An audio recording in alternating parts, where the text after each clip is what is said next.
Hello, ladies and gentlemen. Welcome to Tennis Weekly with Joel, Kim, and Chris. On today's Tour Catch-Up, brought to you by Trace. Djokovic captures his 101st tour title but withdraws from Turin. Rybakina goes undefeated at WTA Finals. And Sabalenka and Kyrgios will face off in the Battle of the Sexes. Chris, today is the 8th of November, and we are here to catch up on the week in tennis at Tennis Weekly HQ. We're coming to our listeners a little bit earlier than usual, but for very, very good reason, because we have had an absolutely bonkers Saturday, a bonkers Saturday in tennis. We've had Novak Djokovic winning an epic final in Athens. We've had Musetti falling just short of qualifying for the Tour Finals. Rybakina has gone undefeated in Saudi Arabia in Riyadh, defeating Rybakina for the Tour Finals. Of course, Tien has won from the brink against Cam Norrie, and we have the Battle of the Sexes announced for December with Kyrgios and Sabalenka. So lots and lots has happened, Chris. This episode is brought to you by Trace. Trace is a sports technology startup founded on the principle of recognizing true sports fans through free-to-claim digital memorabilia. And this year, Trace have partnered with the ATP to create Collect, the official collection game for tennis fans. And from the 9th to the 16th of November, fans can collect traces from all the matches from the ATP season's biggest event, the WTA ATP Finals. Every day, users will be able to claim a trace, a collectible which captures the story of the tennis and the fans participating in it. Each collectible is hand-designed by the Trace team, turning tennis matches into a collectible memory, incorporating digital artwork generated from official match data and our participation as fans, transforming on-court drama into striking visuals. You can participate by going to the Trace website, voting for your player pick, and claiming your collectible. Once the day is done, Trace take the data from the day, generate the collectible, and reveal it the next day. Once it's ready, they let you know via email or push notification so you can check it out. There are 8 traces to collect and 8 chances to win. Every time you collect, you're entered into a draw for another reward. For the ATP Finals, you can win items from your favourites, such as Taylor Fritz's headband, Jannik Sinner's signed shirt, and the top prize, Alex de Minaur's racket. Sign up today for free and start collecting matches from the ATP Finals at app.trace.fan/collect. That's app.trace.fan/collect. The link is in the description. There's really only one place that we can start, and it is with Novak Djokovic. It is with Lorenzo Musetti. It is with Felix Auger Alliasime, because all this week we were kind of like, will he, won't he, Djokovic, play the Tour Finals? And finally, at the 11th hour, we have an answer. We do have an answer. Unsurprisingly, I have to say, he's not playing. He did leave it to the very last moment. You were like Mystic Meg, because you knew this. You were sensing this like way before, way earlier than I think a lot of people were thinking about. I mean, definitely earlier than the ATP would like to acknowledge that they wanted to change the graphics. I think I couldn't understand why he would play it. I mean, he couldn't have been more clear previously. The fact that the things that are important to him, slams, playing for his country, he's at home. He wants to be fresh. He is not fresh, playing a week in Athens and some long matches on quite a slow indoor court. I just couldn't understand what reason he would have to play it. But I did understand the reasons why he might not want to disclose it to the ATP and tennis fans at large this early. So I loved the drama of it, Joel. I'm actually buzzing from the excitement of the fact that all of the tennis media had to say, and Musetti hasn't qualified. And then obviously, like, we're all like, well, he might have actually. And Joel, he informed, Djokovic informed Musetti on the court. Yeah. I think he said something like, good luck in Turin. And Musetti was like, really? And he was like, yeah. So scenes. I sort of, just my kind of immediate reaction, kind of watching the end of that final when they were at the net. Musetti didn't look like a man who had just lost to Djokovic after a great fabulous final, 2.5 hours. There was a smile on his face. He was buzzing, wasn't he? Yeah, he was laughing, and I was kind of thinking, oh, what has Djokovic said there? And I'm not a lip reader, but I did sense that maybe he said to him, "You're going to Turin, mate, because I'm done for the season." Yeah, he's like, I don't want to get on another flight. I'm in Athens. I live here. Things are good. I mean, it was a bit controversial though, Joel, how late it was left. I think a lot of people have been split on this. The fact that he Mm. did leave it so late and the fact that, Musetti's preparation, if he was always planning on withdrawing, has not been ideal. So I've got a couple of questions that we should unpack. My first question, to really put you on the spot, was Djokovic ever going to play it? I think you know how I feel about this. I think he was never going to play it, but he has put out a statement, and that does make it seem like this was a spur of the not a spur of the moment decision, but it was related to injury. Do you believe it? Well, this is what is clouding my judgment because Djokovic has come out this evening on Instagram stories and has said, I was really looking forward to competing in Turin and giving my best. But after today's final in Athens, I'm sad to share that I need to withdraw due to an ongoing injury. I'm truly sorry to the fans who were hoping to see me play. Your support means so much. I wish all the players an amazing tournament and I can't wait to be back on the court with you all soon. So I'm not going to lie. I still think he was going to play it. I just think that, you know, if you depending on how Athens was going to go, I think if he was fit and if he was fresh and he felt like he was playing good tennis, I just don't see why he would have just. I know it was like his family's tournament, and I totally understand coming back, and that's just for a special occasion, a special moment. But I feel like there was an opportunity maybe to kind of continue the momentum on and maybe it's the fan in me that thinks, I don't know how many times we're going to see Novak Djokovic on a tennis court, and we, should cherish all these moments that we kind of still, get for him, particularly in big moments, whether that's finals or in the, in the end of season finals as well. So maybe there was a part of me that was thinking, hopefully he would play, but Joel, if he had a good run in Athens, there was no way. I mean, that's 1 day preparation. It was, I mean, but he's been off. He's not played a lot of tennis recently. Well, I think it's to do with the fitness side of things. I don't think that he had 2 weeks of tennis, consecutive tennis, especially against some of the world's best in a row in the tank at this point of the season. I think it wouldn't necessarily have made sense for him when he could actually spend time with his family, rest and recuperate, and get ready to be as fresh as he can for Australia, and hopefully for another season where he can put himself, into the semi-finals, into contention at majors. So I don't think he was ever going to play, and I do think it's probably the wording required. Yeah. In terms of. I mean, this is the only response he can really. This is the only response really he can give. You can't be like, lol, sorry, I was never going to play. Obviously not. Exactly. I mean, there are people who are kind of, disappointed, I guess, with Djokovic and, with how late he has left it. I mean, there is some chat on kind of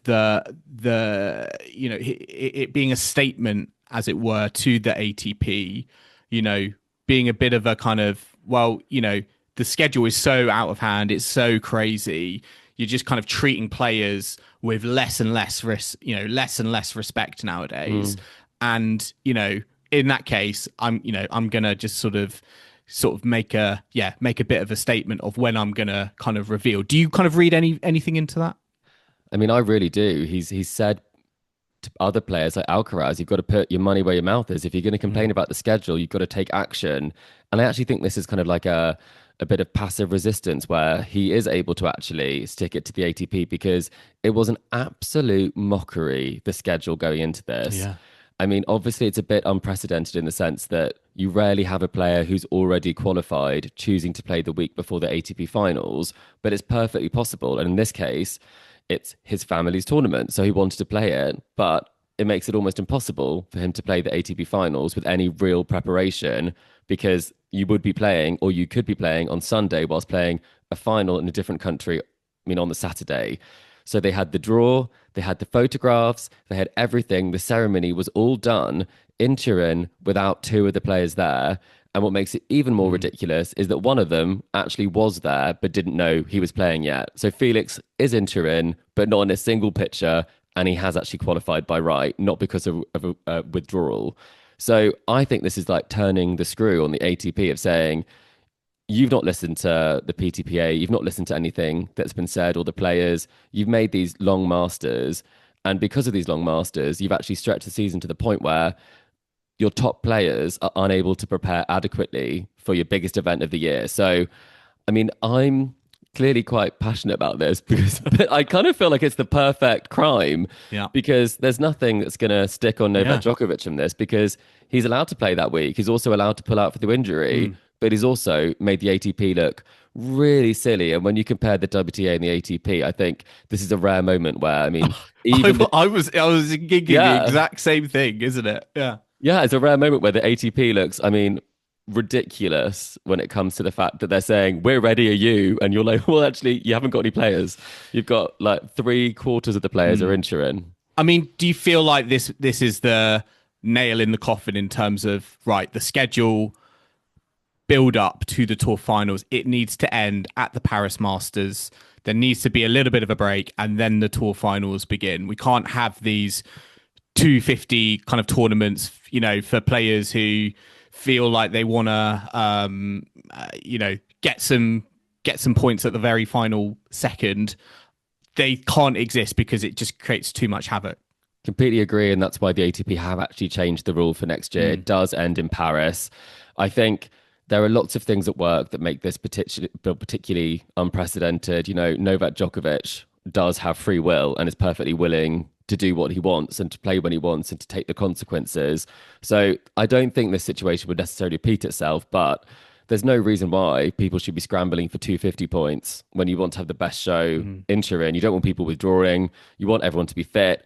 And it looks like, Felix made the right decision, banking on Djokovic pulling out and Musetti not winning the title. Both of those things happened, which means that he had a week to prepare after his Paris run. It makes perfect sense. I mean, I do think it's unfortunate, as I've said, I do think it's unfortunate for Musetti. I think it's also not unfortunate for him because if Djokovic hadn't pulled out, he wouldn't be there. But he is sort of caught in the crossfire a little bit when it comes to, qualification and what this does look like. But having said that, I mean, it's quite fun watching it all go down in a day, Joel, and watching it in real time.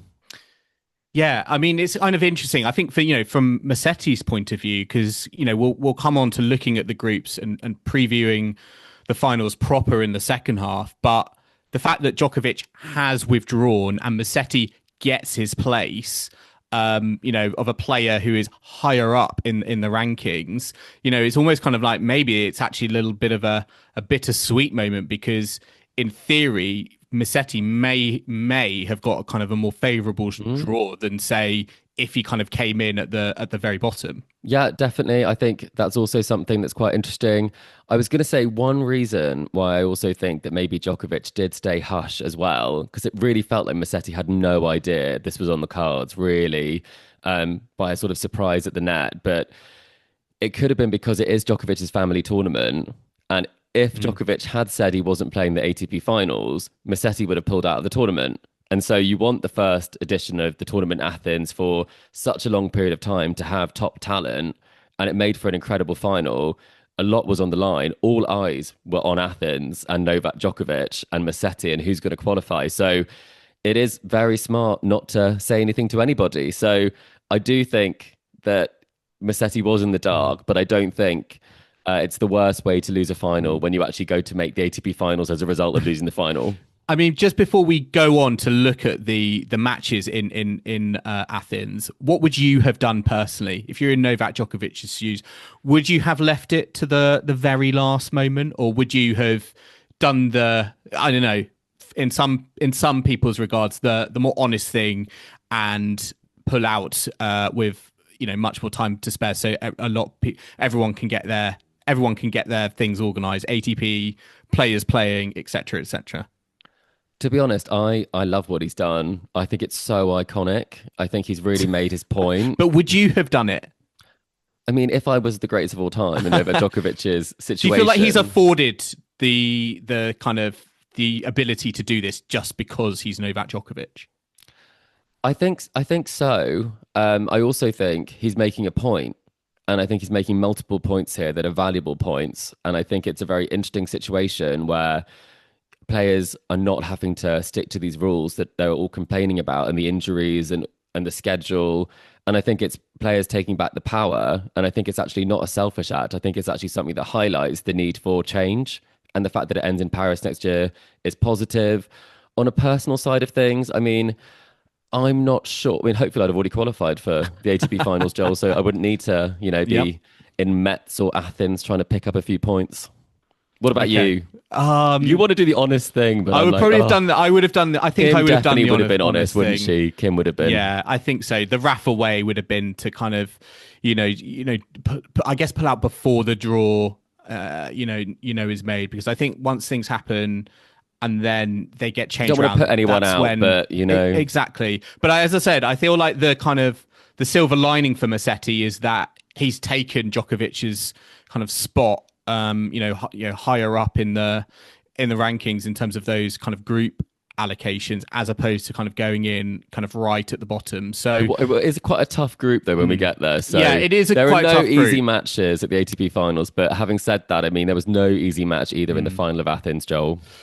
Indeed, because Djokovic did come out on top, 101st career title. Fantastic match, one of the finals of the season against Musetti. 4-6, 6-3, 7-5. Yeah, this match was, I mean, Chris, you watched all of it. Very to and fro, lots of break points. I think Djokovic served for it and then got broken back, and it went really, really deep. I mean, Djokovic is now the oldest ever ATP title winner, 38 years, 170 days. He gets closer to Roger Federer's record in terms of tour titles. He is on 101. I believe Roger Federer is on 103. Jimmy Connors is out in front, I think, on 107, there or thereabouts. What did you make of the final? Because Musetti, let's be honest, he has in the past choked a little bit. He doesn't handle pressure as well as some of the other players around him, but he really did push Djokovic all the way. He did. I mean, Joel, I had 3 screens. I had Metz, I had the WTA finals, and I also had Athens. So I was trying to watch everything. I think I probably had a bit more attention on this match just because at those key moments, I was fascinated to see what would go down.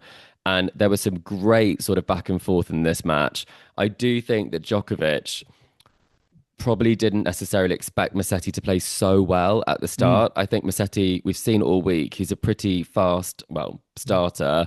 A little bit slow. He's been fighting to survive all this week. He saved a match point against... I forgot about that as well. Yeah, saved a match point against Korda. 2 points from defeat, I think, against Wawrinka.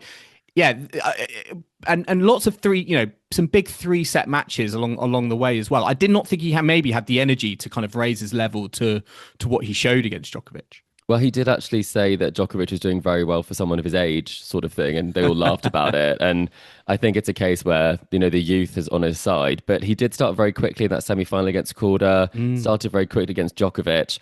And then he has this sort of dip where when it gets really tight in those big moments, whether it's an overhead, whether it's the lack of clarity, he went for a pretty ridiculous drop shot or a slice, or just not making smart, sensible decisions at key moments, which has cost him in big finals. So I think Djokovic was well aware of that. I think he knew if he made it close, he was going to have chances, because Djokovic is a closer. He's one of the ultimate champions of all sports.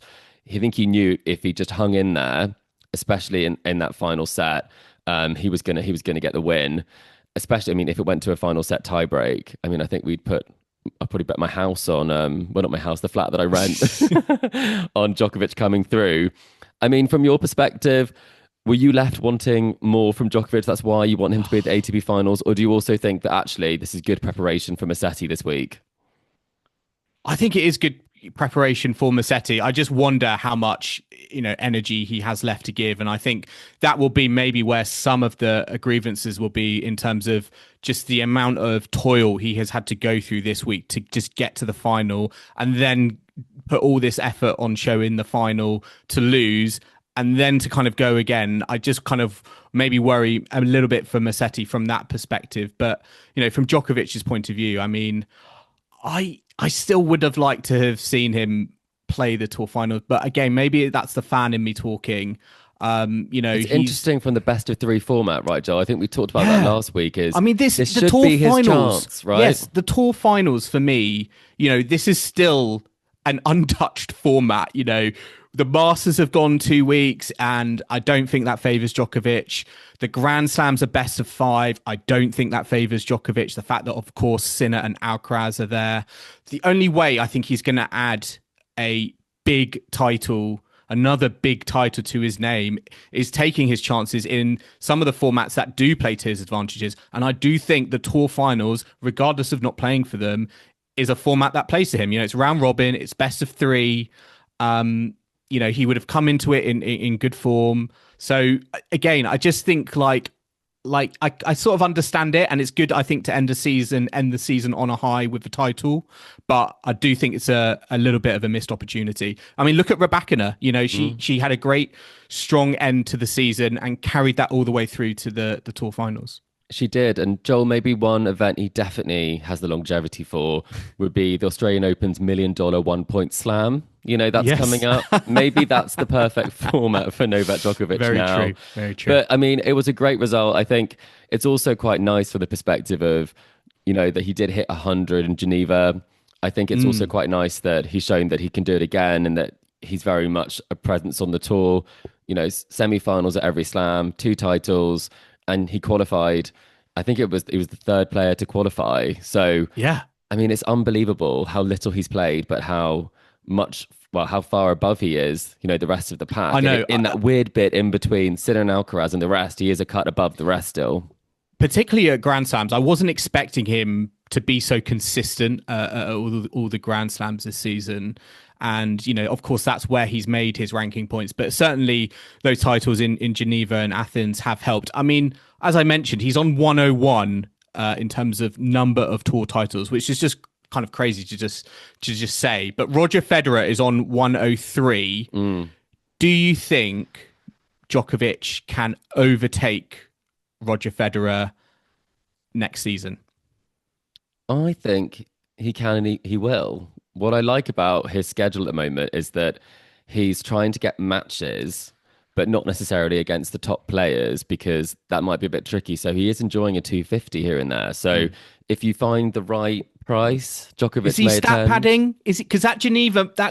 I'm going to be honest. There's going to be people going to say that Geneva tournament was right before, was a week before a Grand Slam. Athens, a week before the Tour Finals, after the Paris Masters. That is a good point. These are kind of there are going to be people, again, they're going to say these are probably some of the lowest 250s in terms of positioning. Is it people or is it you, Joel? Maybe it's me, but I'm just scared people are going to come after me. But yeah, is there any sort of maybe worry there that it's still going to be tough for him?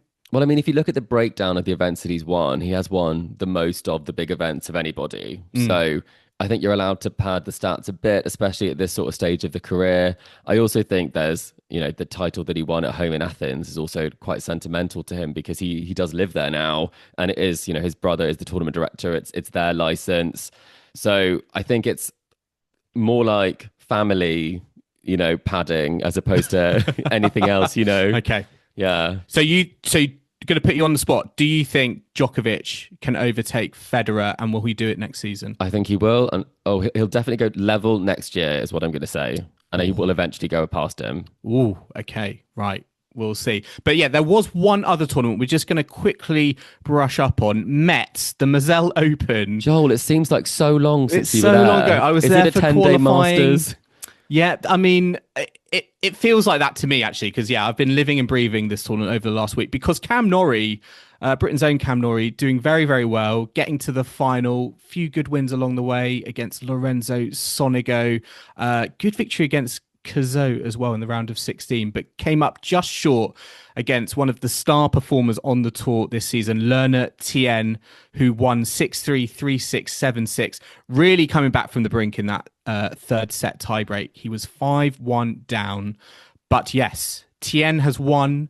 He's going to be debuting in the top 30 of the rankings next week, and it's the first American teenager to win an ATP title since Roddick in 2002. I mean, this just caps a very special season, I think, for Tien, who was announced himself, and that is not an easy thing to do when you're a teenager on the men's tour. Definitely not. And remember, he is the GOAT outside of Carlos Alcaraz and Jannik Sinner when it comes to top 10 wins this season, with a positive record of 5-3 against top 10 players. So he is a big time player for someone who is obviously very young.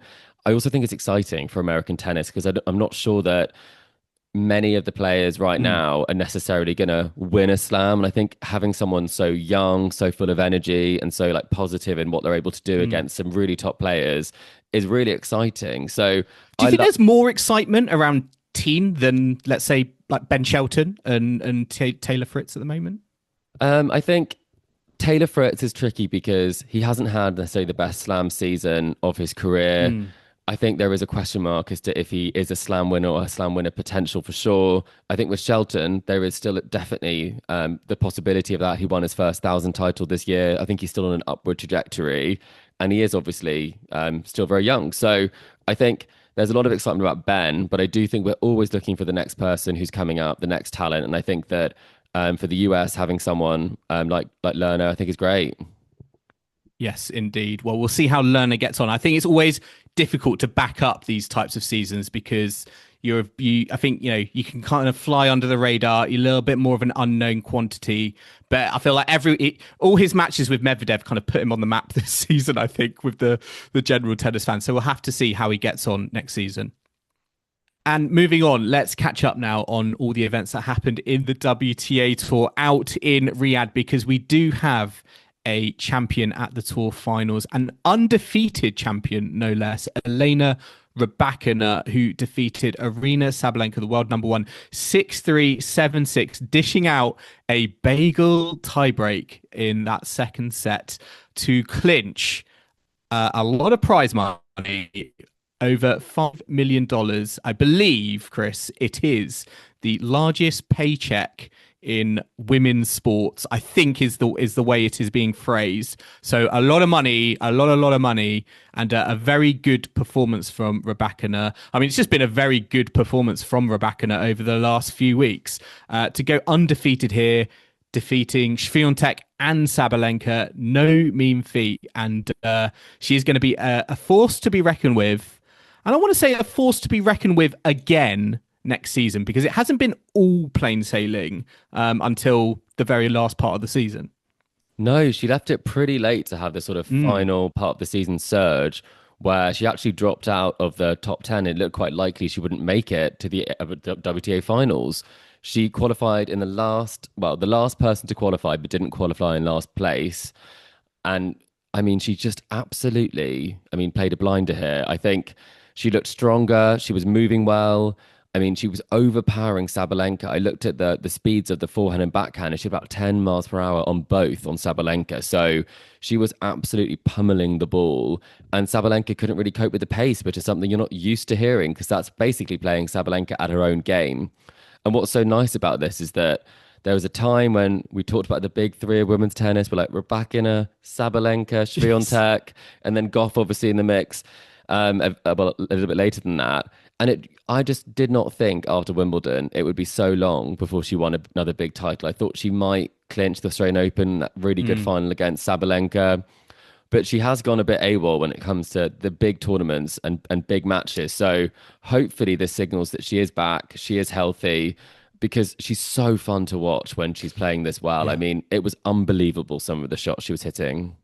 Yeah, I mean, this is her first big title since Rome 2023. And yeah, a masterclass in serving. 13 aces, won 72% of her first serve points, 73% of her second serve points, and saved 5 out of 5 break points. So it was an absolute clinic. I just thought, Chris, it was very ironic that Sabalenka, who has been the absolute queen of tie breaks this season, lost on a tie break, but lost so emphatically on a tie break, not even clinching 1 point. Yeah, it was not her best performance. I think she wasn't as bothered by losing the first set or the fact that it got to a tie break. I think she was so frustrated the fact she didn't turn up in that tie break, completely ran away from her. And I mean, sure, Rybakina served really well in the key moments. One of her best serving displays I think we've had in a while from her. Really high first serve percentage, but Sabalenka was not serving at her best, and that's one of the things that really has got her through key moments in tournaments. Tie breaks this year, as you talked about, she is the queen of the tie breaks, and she wasn't able to perform at all. So she'll be kicking herself because we have to talk about it and not to go like negative too soon.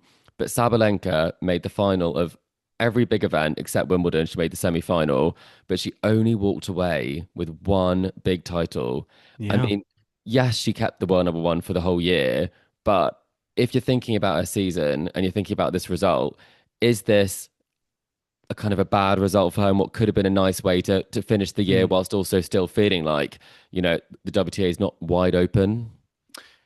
Yeah, I thought that's where we were going because Sabalenka Yeah. also, came through her group undefeated, 3-0, was looking very, very good in the final. Was looking very, very good up to the final. Had a great match with Anisimova in the semis and came through. But I do think she has an issue with these matchups in big finals. We've seen it this year. She's been so close, I think, to having a real statement, a real statement season. She's been in the conversation. She's done the journey. She's got to those matches, but she's not been able to kind of get over the finish line. And it does really, I think, raise that problem with Sabalenka, and maybe a reason why you can't necessarily consider her at the moment at the very, very top is her finals record, because she's still really kind of 50-50 overall in her career in finals. 21-19. I saw 4 and 5 this year as well. Yeah. Like, that's not what we expect, I think, from a world number one. Certainly kind of room for improvement there. But yeah, it does sort of make me feel like yes, she is the de facto number one. And you look at, she's not had that many defeats this season. And from that point of view, yes. But if you look at the matchups that she is getting in those tournaments and the titles that she's coming away with, it's more competitive than you think. It is. And I was going to say 4 and 5 this year. It's actually not to be negative, because obviously she won like some huge tournaments this year, but actually that's actually quite below average for the top 10. I mean, Swiatek won 3 titles and lost in 1 final, so 3-1. You have Coco Gauff, who's 2-2. Anisimova is 2-3, so that's more similar. Rybakina 3-0, and then for Jessica Pegula, it's 3-3. So the norm is actually that you are sort of 50-50 or above when it comes to big titles, especially if you're the world number one. So it is surprising. I think it's always going to be a case that maybe she wants it too much. And it's actually the hardest position to play is as the world number one, when everyone wants a piece of you. Everyone has nothing to lose when they play against you. And maybe it's a bit of what Serena said, where everyone plays their best tennis when they play against you. So it's a blessing and a curse, and you might rather be, a number 2 with 2 slams or something like that than be a number 1 with 1. Yeah, I agree, and I think that's what's been interesting a little bit about Rybakina, because she's been out of the conversation for a while. Came into the tour finals last minute. I felt like she played with maybe less pressure than someone like Sabalenka maybe was playing with. It felt very kind of free swinging. Very, just playing her game. Weren't any kind of technical issues. She was just able to kind of get on with the job. But, for her next season, I think because she's now sort of, I guess, re-entered herself into that conversation, I think with, the likes of Sabalenka, Swiatek, Coco Gauff at the very, very top, it might be a different kind of formality. It might be a different positioning for her. And it's probably a position that Sabalenka, I think, has had to get used to over this season. And I think, to be honest, is still getting used to it. And it's going to be a really tough draw no matter who you face at the Australian Open. We've got Jessica Pegula outside the top 4. We've got Rybakina outside the top 4. I mean, so competitive when you look at where the players are. I mean, both semi-finals went to 3 sets. Great matches. It was great matches, really great tennis. I do always think with the WTA finals being in Riyadh, it is quite sad that, the stadium capacity is a bit higher this year. It's not a tennis country. and that there were 4,000 capacity. And you look at Athens, which had more people in, and it's a 250. So thank goodness the ladies delivered on the court, because I love watching it this week in terms of the contest. I don't think it was always the cleanest tennis. I think the court surface maybe led to quite a lot of unforced errors, but the competition was so high. And I would say, like, on the Rybakina point, in terms of something we should also signpost here, is that she had a lot to deal with this year. And that definitely was something that came up today, didn't it, Joel? Because yes, I mean, there was a bit of controversy, wasn't there, in the trophy presentation afterwards, because and the photographs, right? Because she declined a photo with Portia Archer, who is the CEO of the WTA Tour. And this is because of everything that went down when it came to Rybakina's coach being banned or suspended by the WTA Tour, which was then appealed and lifted. And so there was a period of the year where she was without her coach from January to August. So she had to have a different coach. You know, there were multiple coaches that were in the mix there. And I think, like, whatever your opinion on that is, Rybakina has always maintained that she did not raise this. She had said he had never been abusive towards her. And she made it very clear throughout. And she was very frustrated with how public this all became. And a lot of it was because of the WTA. And I think this is where it's so impressive that she's able to pull together a season like this, despite going through huge personal turmoil and also professional turmoil that's aired itself, you know, on the WTA stage that everyone is aware of. And she's still been able to win such a big title at the end of it. Now she's working with her coach again. So I think in terms of the decision to not have the picture, Joel, where do you stand on that? Obviously making a point, but at the same time, I mean, it shows that it's that story that runs deep and is not over. And I think there is more to go there. I mean, just interesting on the kind of the Vukov point. I mean, since Vukov has been reinstated and been Rybakina's coach, Rybakina has been 22-4, 11-2 against the top 20, 10-2 against the top 10. And if you compare that to when Vukov was suspended, she was only 2-8 against the top 20 and 1-4 against the top 10. So it's I think this is what's so kind of, I guess, kind of challenging and perhaps potentially kind of problematic, is that Vukov does make Rybakina a better player from seemingly from the results we've seen since he has been reinstated. But you can't deny, that it's a challenging situation that a lot of people and a lot of players have, you know, opinions on. And then, you know, there are going to be some people out there who think he shouldn't even be on the WTA Tour at the moment. Yeah, and people have been very vocal about it. And I think that's a really good point to make, that, you know, Rybakina is able to make that decision if she would want him as her coach. It doesn't mean that there isn't something going on there that isn't positive or good, but the trade-off might be that someone decides that, you know what, this person gets the best out of me and people don't like his methods, but I want the results. I want to win these big tournaments. And I'm not saying that bad behavior should be tolerated, but it's not as clean and as clear as someone saying ban the coach, because at the same time, then although the player may be in a better place personally, professionally, I mean, clearly her career was not going the way that she wanted to because of the decisions that were made that were outside her control. So, I mean, very interesting that you have those stats for you to hand, because I didn't realize it was that clear cut, you know, that this is how it works for her. So at the end of the day, what's great is that she lets her tennis do the talking. She's back playing the tennis that we know she's capable of, and it feels like she's back on course, and couldn't be more excited for the next year for the WTA. Back in the conversation, and that is a wrap on the WTA on the WTA season, on the tour anyway, with the end of season finals. But don't worry, listeners, because we are going to be doing a season wrap up for the WTA Tour, which is going to be coming soon. So we're going to be revealing all of our highlights, lowlights, favourites, surprises, worst predictions. No doubt that semi-final between Swiatek and Bencic at Wimbledon is going to feature. It's going to come up. And all of Kim's highlights are going to be, you know, Jessica Bouzas-Monera. Exactly. So do look out for that. I think we'll be probably releasing that in December at some point. But we're going to take a quick break now do join us in the second half, where we will be discussing the battle of the sexes as Sabalenka and Kyrgios confirm a matchup in Dubai, and we look ahead to the ATP Tour Finals in Turin with the final chapter of the season of Alcaraz. So do not go anywhere. Welcome back to the Tennis Weekly podcast, brought to you by Trace. And we're going to kick things off with a par for the courts, Chris. A quick and simple par for the courts. And it's to get you into ATP Tour Finals fever. Right. I mean, I'm already there. I mean, Djokovic isn't, but I'm in ATP Finals fever. Okay.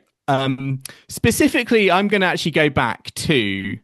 don't say doubles tour or something finals, like the tour finals when they were in London, because I was having a little stroll down memory lane and looking at the final 8 at the final tour finals at the O2 Arena in London, which was in 2020. This is a fantastic question. I would like you to tell me who qualified for the finals. And I'm already just gonna I hastily put this together. I will tell you now, Roger Federer qualified, but he withdrew, so we can take that name out of the equation. But I would like 8 names of players you think qualified for the final edition of the Tour Finals in London 2020, and I am going to set par score at 6. 6 of 8. 6 of 8, yes. Right. Well, I'm going to go for the people that I think... Oh, this is tricky. I don't even know who won it that year. Was it the Dimitrov year? Can't be. I'm going to go for Novak Djokovic, because it's always a safe bet. Novak Djokovic is correct. He was number 1 on the list. Correct, yes. I think I'm probably going to have to go for Rafa as well, because I think he had a pretty handy 2020 season. Rafa is also correct. Number 2 on the list. Zverev, I don't think he's missed one. So I'm going to go for Zverev to play. Zverev is also on the list. He is on 5th position in the table, I've got. Yes. Very good. So that's 3 correct answers. I'm thinking Medvedev is a pretty safe bet as well. Medvedev yeah, is correct. Yes, very good. 4th on the list. So have I got 1 to 5? You've got 1, 2, 4, and between Medvedev and Zverev was Federer, who withdrew. Got it. Okay. So you're still missing number 2 more 3. then. Yep, you're missing number 3. And you're missing 6, 7, 8. 7, 8. Yes. Right. Okay. 6, 7, 8 is going to get interesting. Thinking of who could be number 3 is quite tricky. The only person that springs to mind is Dominic Thiem. That is correct. Very, very good. Dominic Thiem, obviously now retired, was just behind Nadal in the number 3 position. So yes, very good. So that is 5 correct answers. You need 1 more to achieve par for the courts. So I am really stuck now. I'm stuck between... It's 3 names. There are 3 players. If I had to guess the 3 players, I would go Tsitsipas, Berrettini and Rublev. But I want to give the one I think is most likely to be right. And I think most likely to be right would be Tsitsipas. It's very tense, Joe. I don't know why the energy's rising. Yes. Tsitsipas? Yes, please. Well done. That is correct. Very, very good. Yes, did I collect the 8? He was sixth on the list. Rublev was 7th on the list, and Berrettini was not on the list. So if you had said Berrettini, that would have been an incorrect get the last one answer. then? So you still need to give me the final answer. I'm going to give you one. I'm going to give you one guess at the final person. Could you give me a clue? I tell you. Are they still playing? Was it Dimitrov? Why did I not say Dimitrov? Do you want to say Dimitrov? I'm saying Dimitrov. It's not Dimitrov. No. Oh, It is a player who is no longer playing. oh, someone who's South retired. American. Is it Richard Gaskin? I'm joking. South American. It is South American. It is. Diego Schwartzman. It is Diego Schwartzman, a player we have interviewed many, many times. Oh, wow. Made the cut for the tour finals by virtue, I believe, of Roger Federer dropping out. That makes sense. Like he did a Musetti then. Yeah, he did, basically. Yeah. Yeah. The goats there are you allowed go. to drop out for injury, right? Exactly. There you go. Listeners, let us know. How did you get on with our tour finals par for the courts? I hope. Did you do as well as Chris? Did you get 100%? If anyone got Diego Schwartzman, please let me know. I would be very, very impressed because, Roger Federer withdrew. I feel like players withdrawing, it always throws a spanner in the works. It does, especially like when it comes to a big player withdrawing, because then you do get to some interesting names, you know. Yeah, exactly. Right, we're going to move on now, and no mailbag this week, but we have got a big juicy talking point because the Battle of the Sexes is back because, Chris, a match has been confirmed for Dubai on the 28th of December. Aryna Sabalenka versus Nick Kyrgios, who's now ranked, by the way, 652nd in the world. They are going to be facing off against each other, and in an exhibition. It's going to be best of 3 sets with a 10-point tiebreaker if it goes to a decider. There are a few interesting rules and stipulations that are going to be a part of this match, let's say. But just initial reactions, because I don't feel like we haven't had a Battle of the Sexes match for a while. You know, it's been a brand really, or a name that's been around for a long time. You know, Billie Jean King and Bobby Riggs facing off more than 50 years ago now, and it's still a sort of an attraction, I think, that endures. In a similar way maybe to other types of exhibitions that bring in kind of more general fans. But what do you make of this Sabalenka versus Kyrgios? Well, I think I won't be watching is the first thing that I'll say, because I actually am not in. Well, I'm not. There's no uproar from my side, particularly on this. I think a lot of people have been saying, there's nothing that will be positive about this that for women because of the nature of the matchup, and it's a very strange time to be doing it, especially with Nick Kyrgios, who's no longer an active player against the world number 1. He's played 5 matches in 2025. I mean, does this tell us a lot about where Nick Kyrgios is at in terms of a return to the tour? I wouldn't say that playing Sabalenka is your best warm-up, in a Battle of the Sexes style exhibition. But I mean, I'm not really up in arms because I don't really care about this match at all. For me, it's just an exhibition with a name that actually has significance. And I think calling it the Battle of the Sexes actually does sort of make a mockery of what it really is, when it's like a player who is no longer active playing against the world number 1 under some very strange rules that actually don't really make it a fair contest at all.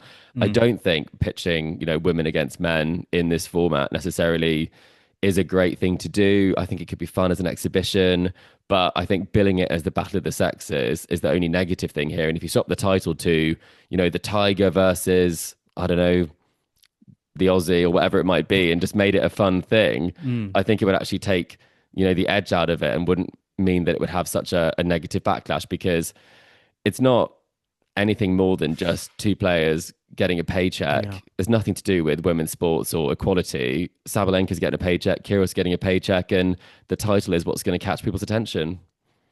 Yeah, and there's some weird kind of rules being brought in to kind of level the playing field. So each player will only receive 1 serve. That's brought in to sort of, as I say, kind of dilute maybe Nick Kyrgios's power and speed advantage. And the dimensions of the court are also going to be slightly smaller as well to favour Sabalenka due to some kind of data. I'm still kind of getting my head around it. I'm just going to read it. Data shows women players move about 9% slower on average than men. Therefore, the dimensions of Sabalenka's side of the court will be 9% smaller. Right. What? Okay. This is absolute nonsense. Is this the Indian Premier Tennis League? I am very confused by this. So Sabalenka has a smaller court, and they're So both. they're not changing sides No, at there's all. no. What if there's an advantage? The draft in the hall, Joel. But I mean, that is also strange because if you're talking about the size of the court, Mm. then you should also be talking about like, oh, is someone going to get a handicap? It's very strange. Like, does she get two bounces? Is Kyrgios only allowed to, play left-handed? Like, what are we doing? I think it's much more fun when you have a proper exhibition, where you do like a mixed doubles or you have then some Yeah. other matches, you pick your favorite person to play with. I'd much rather watch, Djokovic and Sabalenka take on, It just feels someone else. it just feels so contrived, I think, doesn't it? I think, the appeal of it, all those decades ago, I think was the novelty, factor of it. It was very new. I mean, it drew a TV audience of 90 million. I don't think we're gonna get that sort of level for Sabalenka versus Kyrgios, but I just don't feel like there's going to be that much interest, at the end of the year as well. It's, I don't know, it just doesn't feel like that interesting. Maybe And there is a positive, Joel, in the fact that, for Sabalenka as a world number one, maybe it's also good for her profile, reaching a different yeah, audience. That's the only thing I can think that could be positive. But I mean, if you're I Billie do Jean, like, I do like that I do like with Sabalenka. I know we've sort of kind of negged her on a little bit this episode, but like, I do like she doesn't shy away from a challenge. She really, I think, takes everything with kind of good stride and all that. And perhaps again, this kind of just shows that. yeah, and she's got a Yeah. great personality, so I'm sure She's it'll be taking the world number entertaining. one kind of label to, She's yeah, as an she's ambassador, and I'm going to go out and make things interesting. It's not just about the tour. yeah, and I Yeah. think that is what women's tennis needs. It needs people like her going out and building a profile for themselves. So if that does, if this does that, then great. I think Billie Jean King might not be tuning in. Do you think, Joel? Or do you think I she's going to don't be think so. there? I can't think she Oh, would. I can't. Because Dubai in December, in between Christmas and New yeah, Year. I true. She's probably can't in see the that. Maldives, somewhere I can't nice. see that. But what do we hope to gain from this is the big question we have, Oh, and is it on Netflix? We have no idea, mm, listeners. But tell us what you think about it, and do let us know if you think this is positive, or if you think what they should just enjoy the off season. Sabalenka to win in straights. No, I would, wouldn't we all love that, right? I mean, it's a lot. It's a lot. I mean, just very quick. Who do you think's got more to lose? I mean, I don't think Nick Kyrgios has much to lose in this. If I'm honest, I think. Um, I He's don't think. barely played. Yeah, I don't think he's got much to lose. I think probably Sabalenka has more to lose if she really, doesn't do much. Okay. But I don't know what to make of it, to be honest. I think no one's really going to come out a winner because the nature of it is, as you say, so contrived. So, Okay. um, good luck to them both. Right, let's move on to some proper tennis. Let's move on to the ATP Tour Finals because we're now, well, we do we now have a draw? we now finally have the draw. We have the two groups. We have the players who are going to be in those two groups, and we understand all the different scenarios that can take place for the world number one ranking. And I think this is what is so exciting about what could unfold in Turin is the fact that we've got Sinner and Alcaraz there one more time this season, and we've got the world number one ranking up for grabs, which is kind of crazy to think about given where we were at earlier in the year with kind of Sinner suspended. We thought Alcaraz was just going to be, just on his own. But the reality is these two are far and above everyone else. I mean, yes, we've got 8 players here, but it really does just feel like we're Making up the numbers, are they? we're making up the numbers, perhaps. But yeah, what are your kind of views on the final? We've got Sinner and Alcaraz. Sinner is going to be headlining the Bjorn Borg group with Zverev, Shelton, and FAA, Felix Auger Alliasime, whilst Alcaraz is in the Jimmy Connors group with Musetti, Fritz, and Alex de Minaur. Note, no Novak Djokovic there. So yeah, Chris, what are you thinking about kind of Sincaraz, the groups that they've been given? Do they favour anyone? Does it even matter given the form they're in? I mean, I guess the last time we saw Alcaraz, it wasn't particularly great against Cam Norrie. Whereas for Jannik Sinner, I mean, I don't think he can, be on as better form as he is currently. Yeah, I think it's going to be interesting. I think it's not so much the ATP Tour finals for me, it's the race for number one. I think that's where I'm watching, that's what I'm paying attention to. And the Alcaraz and Sinner matches are the most interesting thing that's going to be happening at the ATP finals. I mean, normally it is, but particularly in this scenario, because that's really what they're playing for. Probably the number one thing they're playing for isn't to come away with the trophy, it is to come away with the number one ranking, because that is one of those stats that goes down in history and is hugely significant. I think in terms of the lineup, I do think it's a pretty weak year. I've got to be honest. Zverev really struggling for form. Shelton, he won a Masters when no one was there. Felix, snuck in. He's playing some good tennis, so I'm quite pleased he's there. Fritz has fallen off a little bit. Diminar hasn't pushed on, and Musetti just creeped in. So I don't think there's a huge amount of competition. I think that sounds obviously quite damning, but I mean, you are missing a Novak Djokovic because he is so much so much more consistent and superior. We excited by the WTA Final 8 more than the ATP Final 8. Yeah, I really was. I think it's a really good WTA Finals lineup, and it was a great contest. I think you've got really big hitters there. You've got players that can do an awful lot on the court, and a lot of really consistent players who are playing at the top of their game. I think a lot of them are peaking at the moment, and I think the fact that Rybakina came away with it shows just how tight it is. So I love that event from a tennis perspective. And then, you've got two players who split the slams. It's obviously going to be a little bit less exciting than, four players who've, all got a slam, anyone's to win.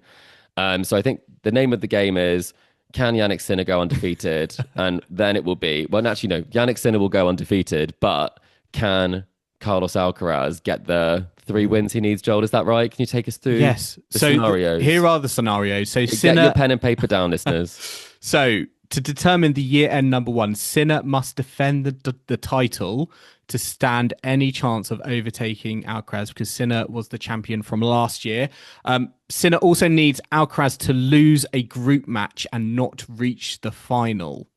So that's from Jannik Sinner's perspective. And then from Carlos Alcaraz's perspective, he will secure the year-end top spot just by reaching the final. That feels like maybe the kind of the simplest route. And he can also guarantee the position by winning all three group matches. So got it. Again, he's got to win 3 matches.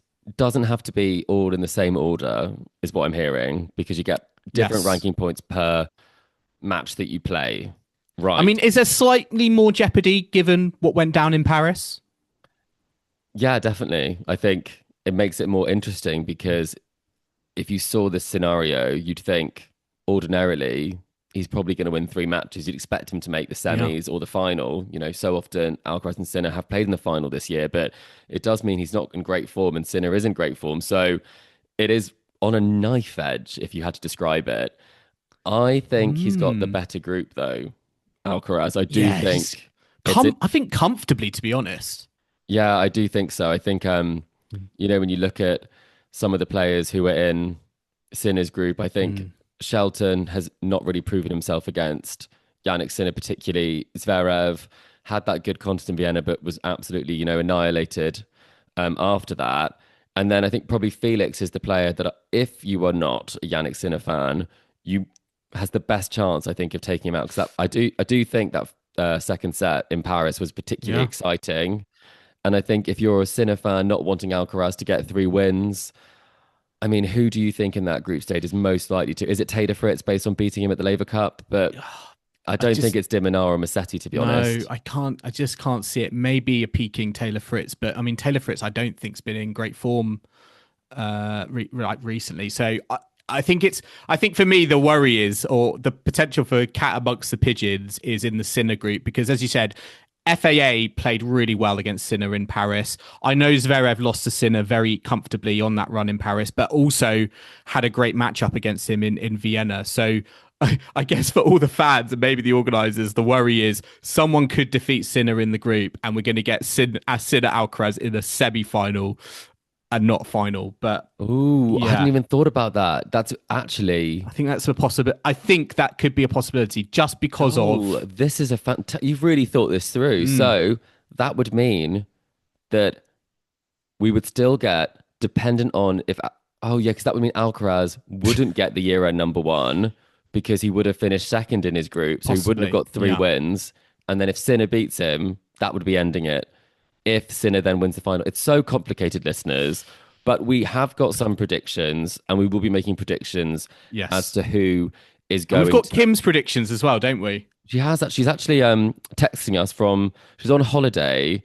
She's at the pub, and she says she's had a Rybakia. So please bear that in mind as we announce her predictions. Is it fair to say Kim's first?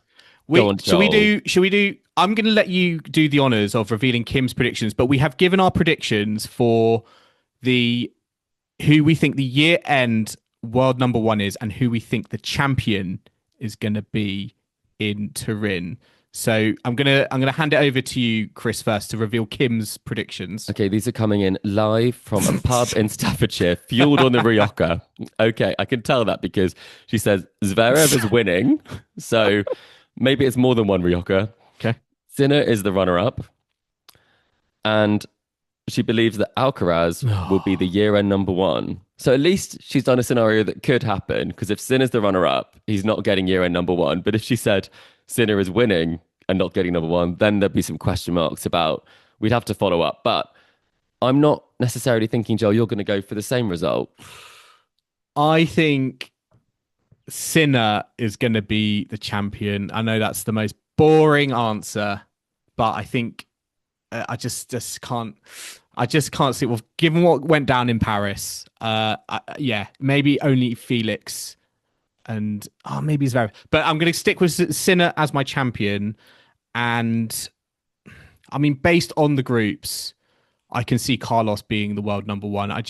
I just thought maybe it'll be a little bit trickier than it is, but just kind of looking at it, the fact that Djokovic has dropped out as well. I think Alcaraz is going to be the world #1, which is sort of backtracking on what I was saying, I think, in an earlier episode. U-turning, Joel, but I mean, I didn't realize how easy it was for Alcaraz. I just think there's no way I think he's going to be losing a match he should not be losing a match in his group. Wow, I mean, that is a big statement. I mean, I'm going to go for Sinner winning as well.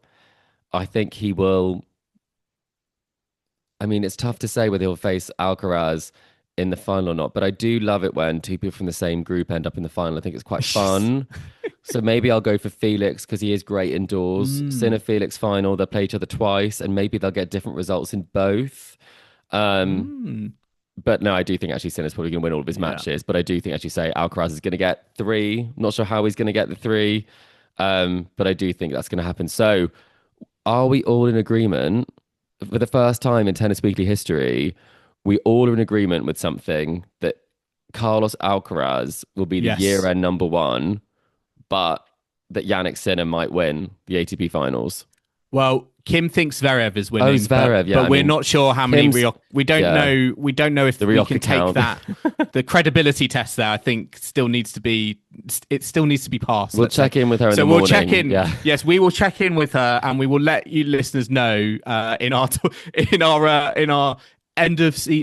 tour finals episode in a week's time. But we're going to wrap up this catch up here at Tennis Weekly HQ, brought to you by Trace. We hope you've enjoyed the ride with us. Remember to subscribe so you don't miss a moment of ATP and WTA action. Our next episode will be catching up on all the action from the ATP end of season tour finals. You can find us on Apple Podcasts, Spotify, YouTube, and all your favorite podcasting platforms out there. And of course, if you love what you're hearing, be sure to leave us a rating and review on Apple Podcasts or Spotify, and hit that like and subscribe button on YouTube.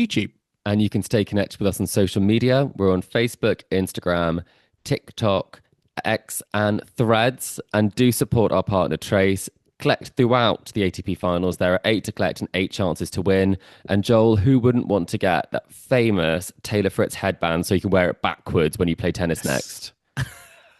Exactly. I might have to look into that. That'd be very, very, very, very, very good. But we're going to wrap up there, and we'll be back next week for another tour catch up. But until then, it's goodbye from Chris. Goodbye. And it's goodbye from me. Thanks for listening, and we'll catch you next time on Tennis Weekly.